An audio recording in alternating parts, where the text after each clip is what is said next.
എല്ലാവർക്കും നമസ്കാരം. വാർത്താ വിശേഷങ്ങളുടെ പുതിയൊരു എപ്പിസോഡിലേക്ക് സ്വാഗതം. ഏറ്റവും പുതിയ വാർത്ത എന്ന് പറയുന്നത് രാഹുൽ മാങ്കൂട്ടത്തിന് രണ്ടാമത്തെ പീഡന പരാതിയിലും സെഷൻസ് കോടതി മുൻകൂർ ജാമ്യം അനുവദിച്ചിരിക്കുകയാണ്.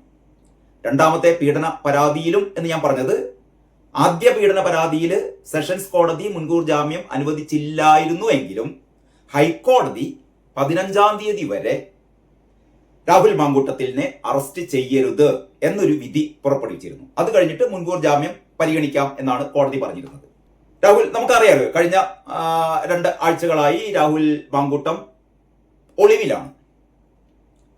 എല്ലാവരും പ്രതീക്ഷിക്കുന്നത് രാഹുൽ മാങ്കൂട്ടം ഉടനെ തന്നെ പുറത്തിറങ്ങും, കാരണം അറസ്റ്റ് ഭീഷണിയൊന്നും ഇല്ലല്ലോ. അപ്പൊ ഞാൻ പറഞ്ഞുകൊണ്ടുവരുന്നത്, ഈ കഴിഞ്ഞ 2 ആഴ്ചകളായി നമ്മൾ കണ്ടുകൊണ്ടിരുന്നത് ഇടതുപക്ഷത്ത് നിന്ന്,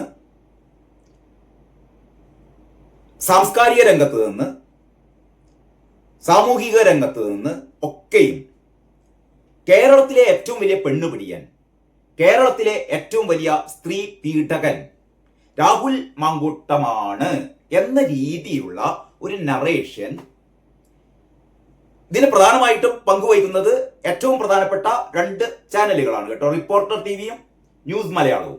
അങ്ങനെ ന്യൂസ് മലയാളവും റിപ്പോർട്ടർ ടിവിയും, പിന്നെ അത് കഴിഞ്ഞിട്ട് നമ്മുടെ മിക്കവാറും വാർത്താ മാധ്യമങ്ങളൊക്കെയും, പത്രങ്ങൾ ഇപ്പോൾ ഏതാണ്ട് അതിൽ നിന്ന് കുറച്ച് മാറിയിട്ടുണ്ട്, നമ്മുടെ ടെലിവിഷൻ, മറ്റ് വാർത്താ ചാനലുകൾ, അവരൊക്കെയും കഴിഞ്ഞ 2 ആഴ്ചകളായി നിരന്തരം പറഞ്ഞുകൊണ്ടിരുന്നത് രാഹുൽ മാങ്കൂട്ടത്ത് എന്ന് പറയുന്നത് ഏറ്റവും വലിയ, എന്തൊക്കെയാണ് പറഞ്ഞത്, സൈക്കോപാത്താണ്, സീരിയൽ കില്ലർ എന്നൊക്കെ പറയുന്ന പോലെ സീരിയൽ റേപ്പിസ്റ്റ് ആണ്, നിരവധി സ്ത്രീകളെ, പ്രായഭേദമന്യേ നിരവധി സ്ത്രീകളെയാണ് പീഡിപ്പിച്ചത്,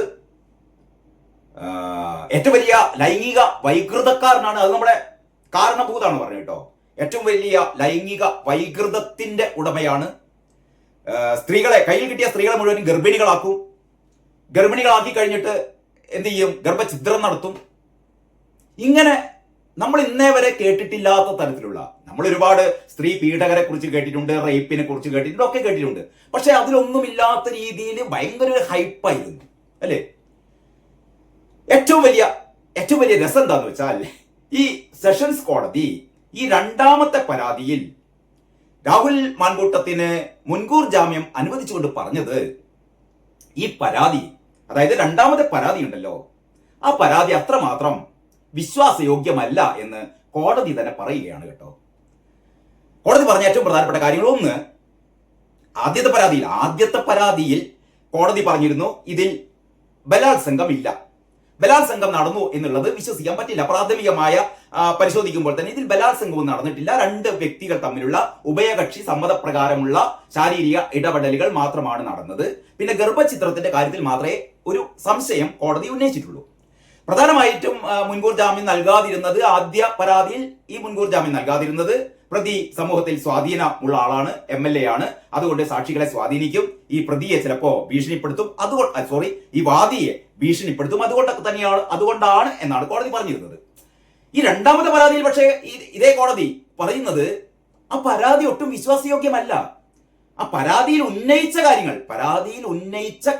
അതീവ ഗുരുതരമാണ്, പരാതിയിൽ ഉന്നയിച്ച കാര്യങ്ങൾ കേട്ടോ. പക്ഷെ അതിനുള്ള ഒരു തെളിവും ഈ യുവതിയുടെ മൊഴിയിൽ അല്ലെങ്കിൽ പോലീസ് റിപ്പോർട്ടിൽ ഇല്ല. അതായത് പരാതിയിൽ പറഞ്ഞ കാര്യങ്ങൾ അല്ല യുവതി മൊഴിയിൽ പറയുന്നത്.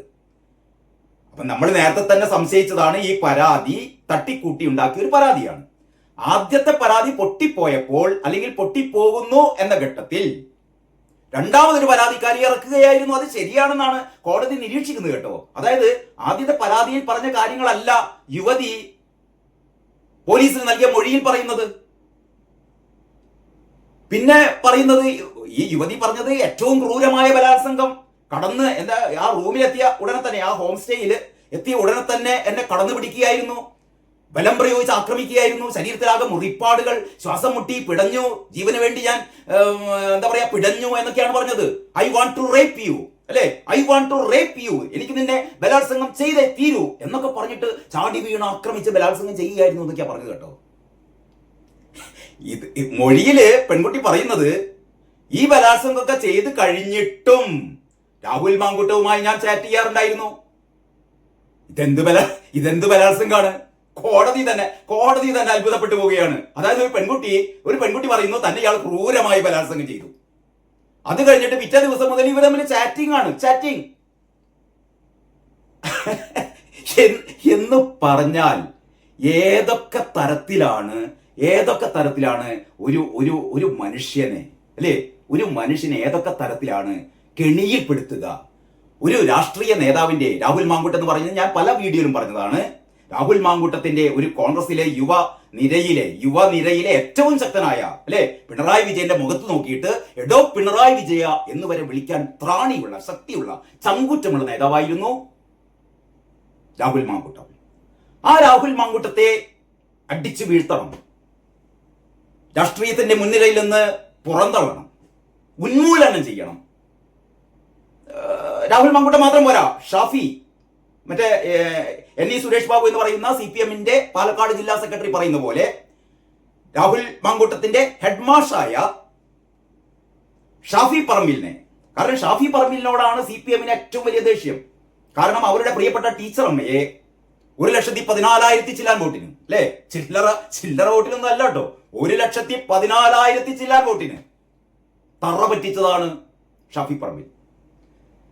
ഷാഫി പറമ്പിലിനെതിരെ നിരവധി വർഗീയ ആരോപണങ്ങൾ, കാഫിർ സ്ക്രീൻഷോട്ട് ഉൾപ്പെടെ, തന്റെ പോൺ വീഡിയോ ഉണ്ടാക്കി, തന്റെ ലൈംഗിക ചിത്രങ്ങൾ ഉപയോഗിച്ചു. അതൊക്കെ കഴിഞ്ഞിട്ടാണ് ഒരു കുപ്രചരണം കൂടി നടത്തിയത്. ഒരു സ്ക്രീൻഷോട്ട് ഉണ്ടാക്കി, കാഫിർ സ്ക്രീൻഷോട്ട് ഉണ്ടാക്കി എന്നൊക്കെ പറഞ്ഞിട്ട് ഷാഫിക്കെതിരെ.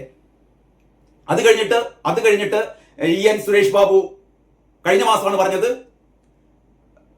രാഹുൽ മാങ്കൂട്ടത്തിനേക്കാൾ വലിയ പെണ്ണുപിടിയനാണ് ഷാഫി പറമ്പിലെന്ന്. സുന്ദരികളായ പെൺകുട്ടികളെ കാണുമ്പോൾ ബാംഗ്ലൂരിലേക്ക് ട്രിപ്പ് വരുന്നുണ്ടോ എന്ന് ചോദിക്കുന്ന അധമനാണ് ഷാഫി പറമ്പിലെന്ന് സുരേഷ് ബാബു പറഞ്ഞു. അപ്പോൾ ഞാൻ പറഞ്ഞുകൊണ്ട് വരുന്നത്, ഇതൊക്കെ വളരെ കരുതി കൂട്ടിയുള്ള ഒരു തിരക്കഥയാണ്, നമുക്ക് വളരെ കൃത്യമായിട്ട് അറിയാം. അതല്ലാതെ ഈ അടിമക്കമ്മികൾക്കല്ലാത്ത എല്ലാവർക്കും വളരെ കൃത്യമായിട്ട് അറിയാം. ഈ തിരഞ്ഞെടുപ്പ്, അതായത് പഞ്ചായത്ത് തിരഞ്ഞെടുപ്പിൽ എങ്ങനെയെങ്കിലും ഒന്ന് അപമാനകരമായ പരാജയത്തിൽ നിന്ന് രക്ഷപ്പെടണം. മേധാവിത്വമൊന്നും വേണ്ട. എന്തായാലും മേധാവിത്വം കഴിഞ്ഞ തവണ പ്രത്യേകിച്ചും കഴിഞ്ഞ തവണയും അതിന്റെ മുമ്പത്തെ തവണയും ഒക്കെ ഈ പഞ്ചായത്ത് തെരഞ്ഞെടുപ്പിൽ LDF-ന് കിട്ടിയ, അല്ലെങ്കിൽ CPM-ന് കിട്ടിയ ഒരു ഗംഭീര വിജയം, ആ വിജയം ഇപ്രാവശ്യം ആവർത്തിക്കാൻ പറ്റില്ല എന്ന് മാത്രമല്ല, ഏറ്റവും താഴേക്ക് CPM നിലംപതിക്കും എന്നുള്ളൊരവസ്ഥ വന്നപ്പോഴാണ് പെണ്ണിനെ ഇറക്കാം. അങ്ങനെ ആദ്യത്തെ പെണ്ണിനെ ഇറക്കി, പക്ഷേ വേണ്ട രീതിയിൽ ക്ലിക്ക് ചെയ്തില്ല. അങ്ങനെയാണ് രണ്ടാമത്തെ പെണ്ണിനെ ഇറക്കിയത്. രണ്ടാമത്തെ പെണ്ണ് കോടതി വലിച്ചു കീറി എറിഞ്ഞു. രാഹുൽ മാങ്കൂട്ടം പുറത്തിറങ്ങുകയാണ്. കോടതി പറഞ്ഞ കാര്യങ്ങൾ വളരെ വ്യക്തമായിട്ട് ഇന്നിപ്പോ ചാനലുകളിലൊക്കെ വന്നുകൊണ്ടിരിക്കുന്നത് എങ്ങനെയാന്ന് വെച്ചാൽ, രാഹുൽ മാങ്കൂട്ടത്തിനെതിരായ രണ്ടാമത്തെ ലൈംഗിക പീഡന പരാതിയിൽ സംശയമുണ്ടെന്ന് തിരുവനന്തപുരം പ്രിൻസിപ്പൽ സെഷൻസ് കോടതി പറയാണ്. സംശയമുണ്ട്. അതിൽ തന്നെ ഈ CPM-ന്റെ എല്ലാവിധ ആരോപണങ്ങളും റദ്ദു ചെയ്യുകയാണ്. എല്ലാ ആരോപണങ്ങളും പൊളിഞ്ഞു വീഴുകയാണ്.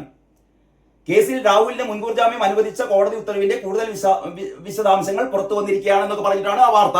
അതിങ്ങനെയാണ്: എന്തുകൊണ്ടാണ് പോലീസിൽ ആദ്യം പരാതിപ്പെടാതെ KPCCക്ക് പരാതി നൽകിയത് എന്നും പരാതി നൽകാൻ എന്തുകൊണ്ട് വൈകി എന്നും കോടതി ചോദിച്ചു.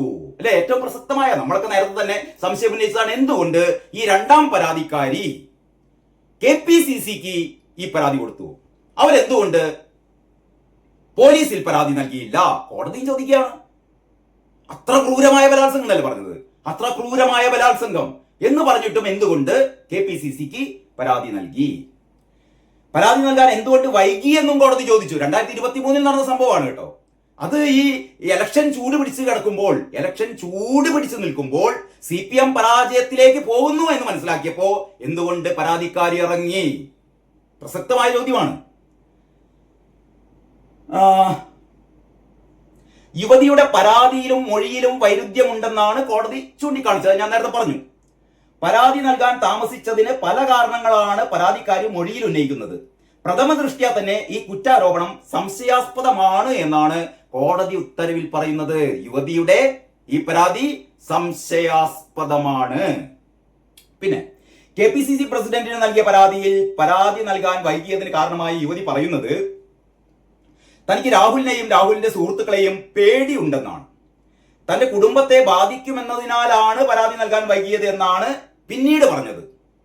എന്നാൽ രാഹുൽ തന്നെ എപ്പോഴെങ്കിലും വിവാഹം ചെയ്തേക്കും എന്നുള്ള പ്രതീക്ഷയിൽ കാത്തിരിക്കുകയായിരുന്നു അത്രേ. അതായത് തന്നെ അതിക്രൂരമായി ബലാത്സംഗം ചെയ്തു എന്നൊക്കെ തട്ടിവിട്ട ഈ പെൺകുട്ടി കാത്തിരിക്കുകയായിരുന്നു അത്രേ. രാഹുൽ മാങ്കുട്ട എന്തെങ്കിലും വന്ന് തന്നെ വിവാഹം ചെയ്യുമെന്ന്. ഇങ്ങനത്തെ ഒരു പെൺകുട്ടി, ഇങ്ങനത്തെ ഒരു യുവതി. അതുകൊണ്ടാണ് പരാതി നൽകാൻ വൈകിയത് എന്നാണ് മറ്റൊരിടത്ത് പറയുന്നത്. ഞാൻ പരാതി നൽകാൻ വൈകിയത് നിങ്ങളൊന്ന് ആലോചിച്ച് നോക്കണം. ഒരു സ്ത്രീ പറയാണ് എന്നെ വളരെ ക്രൂരമായി ബലാത്സംഗം ചെയ്തു, I want to rape you എന്നൊക്കെ പറഞ്ഞിട്ട് ബലാത്സംഗം ചെയ്തു. ഞാൻ പക്ഷെ പരാതി നൽകിയില്ല കേട്ടോ. കാരണം എന്നെങ്കിലും വിവാഹം കഴിക്കാൻ വരുമോ എന്നൊക്കെ വിചാരിച്ചിട്ട് ഞങ്ങൾ തമ്മിൽ ചാറ്റിംഗ് ഒക്കെ ഇങ്ങനെ തുടർന്നു. ഞങ്ങൾ തമ്മിൽ ഇടയ്ക്കിങ്ങനെ എന്താ പറയാ പഞ്ചാര വർത്തമാനമൊക്കെ തുടർന്നു. അവസാനം ഇയാൾ കല്യാണം കഴിക്കാൻ വരുന്നില്ലാന്നേ. പിന്നെ ഇപ്പൊ എന്താ ചെയ്യാ? പിന്നെ ഇലക്ഷൻ ആയല്ലോ, CPM തോൽക്കുകയാണല്ലോ. അപ്പം നമുക്കൊന്ന് ഇടപെടണമല്ലോ. അതുകൊണ്ട് രാഹുൽ മാങ്കൂട്ടത്തിന് ഉപാധികളോടെ ജാമ്യം അനുവദിക്കുന്നു എന്നാണ് കോടതി പറഞ്ഞത്.